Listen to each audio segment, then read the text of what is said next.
Oye chicos, continuamos. Vamos ahora a ver la siguiente etapa de la respiración celular. Vamos a hablar acerca de la fase aeróbica, también llamada fase mitocondrial, ¿no? ¿Por qué creen que se llama mitocondrial? No, porque va a ocurrir en la mitocondria. Por eso se llama mitocondrial, ¿no? ¿Y por qué se llama fase aeróbica? Se va a llamar fase aeróbica porque vamos a ver que aquí hay consumo de oxígeno. Y lo vamos a apuntar acá, ¿no? Entonces la fase aeróbica ocurre, ¿no? Porque hay consumo de oxígeno. A diferencia de la glucólisis, acá sí vamos a encontrar consumo de oxígeno. Por eso se llama aeróbica. Ahora, la fase aeróbica que ocurre en la mitocondria se divide en tres reacciones químicas. Tenemos en primer lugar a una fase llamada acetilación. En segundo lugar, tenemos al famoso ciclo de Krebs. ¿No? Al cual también se le suele llamar ciclo de los ácidos tricarboxílicos, o también se le puede llamar ciclo del citrato o del ácido cítrico, ¿no? Cualquiera de esos nombres aplica para el ciclo de Krebs. Y hay una tercera reacción química que se va a denominar la fosforilación. Aquí le vamos a apuntar fosforilación oxidativa. Entonces estas tres reacciones químicas o estos tres procesos van a ocurrir en esta fase aeróbica. Algo que acotar, vamos a ver cada uno de ellos, pero es importante saber la localización, ¿no? Porque también ha sido pregunta de examen de admisión. Por ejemplo, en los dos primeros procesos, tanto la acetilación como el ciclo de Krebs, son procesos que ocurren en el interior de la mitocondria. O sea, si vemos este rectángulo rojo que he dibujado aquí, es un esquema, una representación de la mitocondria. Entonces, el medio interno líquido de la mitocondria es la matriz mitocondrial. Tanto la acetilación como el ciclo de Krebs ocurren en la matriz mitocondrial. Aquí le vamos a apuntar, ¿no? Ambos ocurren en la matriz mitocondrial. A esta matriz mitocondrial, escuchen, anótenlo por ahí, también se le conoce como mitosol. Entonces, a la matriz mitocondrial, a este medio interno líquido, también se le conoce como mitosol. En cambio, la fosforilación oxidativa ocurre en la cresta mitocondrial, ¿no? Entonces, esas serían unas diferencias que tenemos que tener bien marcadas, ¿no? Entonces, la fosforilación oxidativa se va a llevar a cabo en la cresta mitocondrial. Recuerde que habíamos mencionado hace rato que la cresta vendrían a ser invaginaciones de la membrana interna. En estas invaginaciones vamos a ver luego que hay una serie de moléculas, de complejos enzimáticos que van a justamente generar ATP, generar energía. Muy bien, entonces ya, profe, entonces me voy acordando que la fase aeróbica o fase mitocondrial ocurre en la mitocondria, se llama aeróbica porque hay consumo de oxígeno y se divide en tres subetapas o en tres reacciones químicas. La acetilación, el ciclo de Krebs y también la fosforilación oxidativa. La acetilación y el ciclo de Krebs ocurren en el mitosol o también llamada matriz mitocondrial, mientras que la fosforilación oxidativa ocurre en la cresta mitocondrial. Entonces empecemos hablando de esta primera etapa de la fase aeróbica, que vendría a ser la acetilación. Entonces, ¿qué es lo que ocurre, no? Luego de que en la glucólisis, escúcheme bien, luego de que en la glucólisis se formaron los dos piruvatos a partir de la glucosa, ¿se acuerdan, no? Se forman dos piruvatos a partir de la glucosa. Luego de eso, ¿qué es lo que ocurre? Esos piruvatos ingresan a la mitocondria. Los piruvatos provenientes de la glucólisis del citosol ingresan a la mitocondria. Y cuando ingresan a la mitocondria, esos piruvatos, mira, van a romperse, van a desdoblarse. O habéis visto de otro ángulo, ese piruvato, ¿no? Trabajamos con uno nomás para ser más didáctico, en realidad son dos. Pero ese piruvato, ¿qué ocurre, profe? Va a liberar un dióxido de carbono. O sea, ese piruvato libera un CO2, libera un dióxido de carbono. Por lo tanto, el producto que se obtiene de la liberación del CO2, del carbono, es una molécula de 2 carbonos llamada acetil. Ojo con eso. Entonces el piruvato de 3 carbonos se rompe en un dióxido de carbono y un acetil. Y como se rompe, le puede pasar igual que a la glucosa. O sea, al romperse, profe, ¿qué ocurre? Libera hidrógenos. Va a liberar hidrógenos.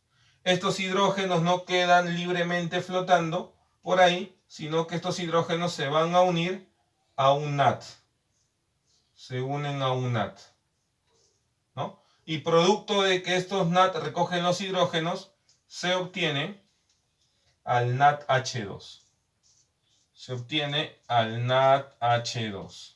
Entonces, ¿qué es lo que nos importa del NADH2, chicos? Los hidrógenos que llevan, ¿no? Los hidrógenos. Entonces, en esta primera, escúchame bien, en reacción química de la fase aeróbica, el piruvato se está descomponiendo o está liberando un CO2. Está perdiendo carbonos a través del CO2. A esta reacción química se le llama descarboxilación. O sea, lo que está pasando con el piruvato es que se está descarboxilando. Y producto de esa descarboxilación, también que está liberando, que está perdiendo hidrógenos. O sea que también se está deshidrogenizando. Deshidrogenizando. ¿Y qué es lo que se obtiene, profe, que hace el final de todo esto? Se obtiene acetil, que es una molécula de 2 carbonos. Pero ahí no acaba.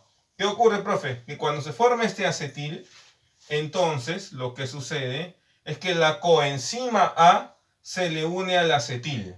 La coenzima A se le une al acetil. Profe, ¿qué cosa es la coenzima A? Muy buena pregunta, por aquí lo anotamos. La coenzima A es también llamada pantenol. Es un precursor de la vitamina B5. Aquí le vamos a apuntar. La coenzima A es un precursor de la vitamina B5. De la vitamina B5. Es un precursor. ¿Cuál es la función de la coenzima A? Profe, es un transportador. La coenzima A transporta. Le vamos a apuntar. ¿A quién transporta, profe? Al acetil. Transporta al acetil. ¿Hacia dónde lo transporta, profe? Hacia el ciclo de Krebs. La coenzima A transporta al acetil hacia el ciclo de Krebs. Al ciclo de Krebs. Esa es la función de la coenzima A. ¿Ya? Transportar al acetil al ciclo de Krebs. Entonces, cuando la coenzima A se une al acetil, se forma un compuesto importantísimo llamado acetilcoenzima A, el cual, como te decía, es un compuesto que ya nos va a asegurar, que ya nos asegura que va a haber una buena producción de ATP. O sea, si se forma el acetilcoenzima A, entonces ya estamos frente a la eficiencia de la respiración celular. Ya esto nos indica que sí o sí va a haber producción de ATPs, que sí o sí va a haber ciclo de Krebs y por ende fosforilación oxidativa. Entonces miren lo que está ocurriendo, ¿no? Nuevamente, en la acetilación, el piruvato que entra a la mitocondria, profe, es descarboxilado y es deshidrogenado para formar acetil de 2 carbonos.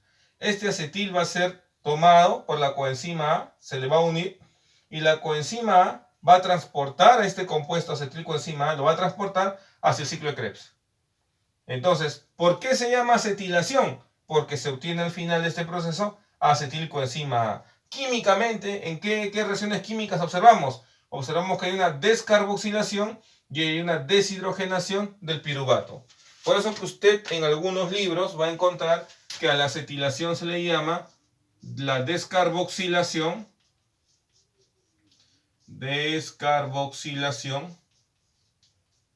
y deshidrogenación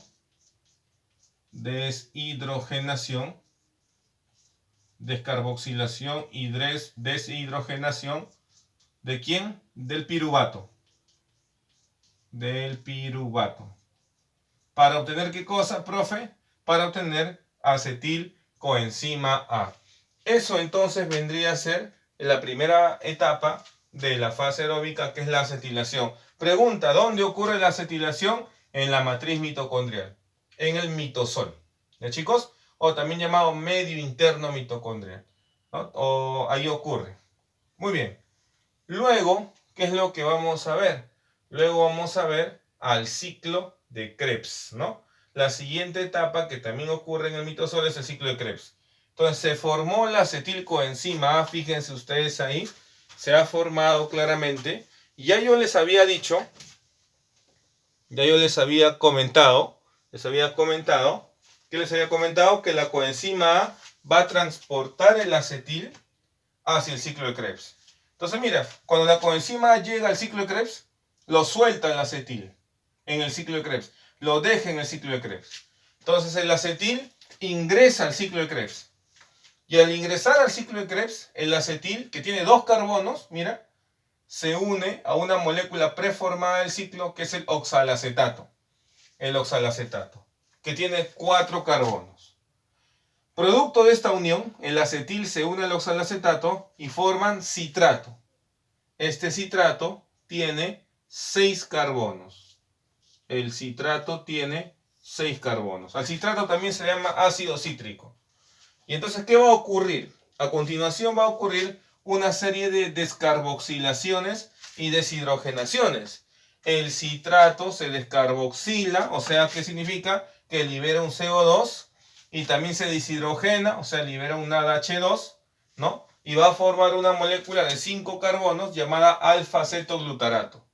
Ese alfa-cetoglutarato nuevamente se descarboxila y se oxida y forma una molécula de 4 carbonos llamado succinilcoenzima A.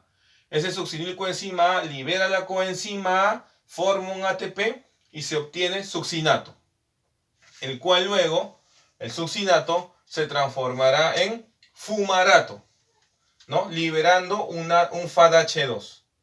Producto de ese fumarato, profe, se hidrata, forma malato de 4 carbonos.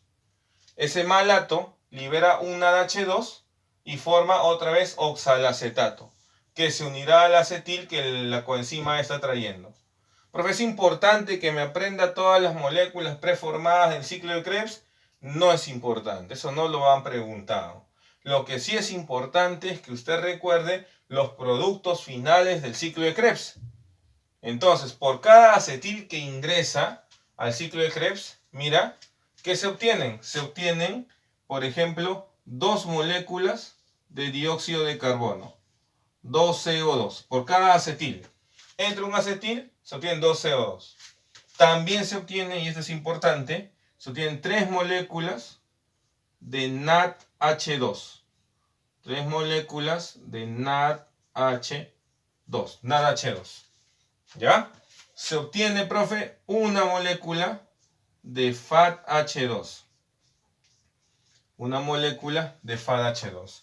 Y se obtiene una molécula de GTP. GTP es un nucleótido que es guanosin trifosfato, que energéticamente hablando es equivalente a un ATP. Energéticamente hablando es equivalente a un ATP. Entonces, eso ha sido pregunta de examen de admisión. Por cada acetil que ingresa al ciclo de Krebs, se obtienen 2 CO2, 3 NADH2, un FADH2 y un GTP, que es equivalente a un ATP. De estas moléculas, evidentemente nos importa el ATP, ¿no? Porque ya es energía. Pero también nos importa, profe, ¿qué cosa? El NADH2 y el FADH2. ¿Por qué, profe? Porque ellos llevan hidrógenos. Y como te había mencionado desde el principio, estos hidrógenos transportan electrones y protones, los cuales van a ser muy importantes luego en la fosforilación oxidativa para la producción de ATP. Ahora, hay que tener mucho ojo porque estos productos finales del ciclo de Krebs se obtienen a partir de un acetil. Y algunas veces en las preguntas han preguntado a partir de una glucosa. A partir de una glucosa, ¿cuáles son los productos finales? Entonces ahí es cuando el alumno de pronto se pierde, ¿no? Entendió muy bien con el acetil, pero le ponen una glucosa y ya no sabe qué poner. Es fácil de deducir, mira. Estos productos de aquí se obtienen a partir de un acetil que entra al ciclo de Krebs. Pero mira, ¿el acetil de quién viene? De un piruvato. Y usted sabe, ¿no? La glucosa, ¿en cuántos piruvatos se rompe? En 2 piruvatos. Entonces, si usted quisiera saber por glucosa cuáles son los productos finales del ciclo de Krebs, simplemente a estos resultados lo multiplicamos por 2. O sea, si fuese por glucosa, sería 4CO2, 6 NADH2, 2 FADH2 y 2 ATPs. Entonces, por si acaso, aquí le voy a apuntar al costadito una especie de nota. Le voy a apuntar una nota, ¿no? Entonces, los productos finales del ciclo de Krebs por glucosa, ¿no? Por glucosa. Aquí le voy a apuntar, ¿no? Por cada glucosa. Ojo, lo que hemos mencionado aquí es por cada acetil. Lo que vamos a apuntar acá a continuación es por cada glucosa. Simplemente duplicamos nada más. O sea, sería 4CO2. Sería, profe, 6 NADH2. Serían 2 FADH2. Y serían 2 ATPs. Eso por glucosa. ¿Ya? Eso sería por cada glucosa. ¿Ya, chicos? Muy bien, por si acaso, ¿no? Por si acaso. Ahora, te podrían preguntar, ¿no? Entonces, si 3 glucosas ingresan a la célula, ¿cuántos NADH2 se obtienen en el ciclo de Krebs? ¿No? Podría ser una pregunta con cierto nivel de complejidad. Si 3 glucosas entran a la célula así a secas, ¿cuántos NADH2 se obtienen en el ciclo de Krebs? 3 glucosas, profe, allá. Fácil, pues, ¿no? Si por una glucosa se obtienen 6 NADH2, si entran 3 serían 18. Serían 18, ¿no? Ahí estaría, digamos, ya la equivalencia para aplicarla. ¿Ya? Esto es sencillo, ¿no? Entonces ya, profe, aquí lo manejamos, ¿no? Estos son los productos finales que vienen del ciclo de Krebs por cada acetil. Y estos son los productos finales del ciclo de Krebs por cada glucosa. Importante recordar ello. Para terminar, niños y niñas, hay una equivalencia que debemos de manejar. ¿Cuál es, profe? Acá lo voy a apuntar en este espacio chiquito, ¿ya? Es la siguiente, ¿no? Una molécula de NADH2 equivale a 3 ATPs. Por si acaso lo voy apuntando desde ahora. Y una molécula de FADH2 equivale a 2 ATPs. ¿Ya? Es importante recordar esta equivalencia. Por favor, esto lo vamos a utilizar luego. Así que es muy importante, lo voy a poner acá como una especie de nubecita, ¿no? Para que usted no se olvide. Lo vamos a aplicar luego en el balance, pero desde ahora te lo voy diciendo. Entonces ahí tenemos, entonces, chicos, las dos primeras reacciones químicas de la fase aeróbica. La acetilación y el ciclo de Krebs, ambas dadas en la matriz mitocondrial o también llamado mitosol. Entonces, vamos a ver a continuación la fosforilación oxidativa. ¿Ya? Muy bien.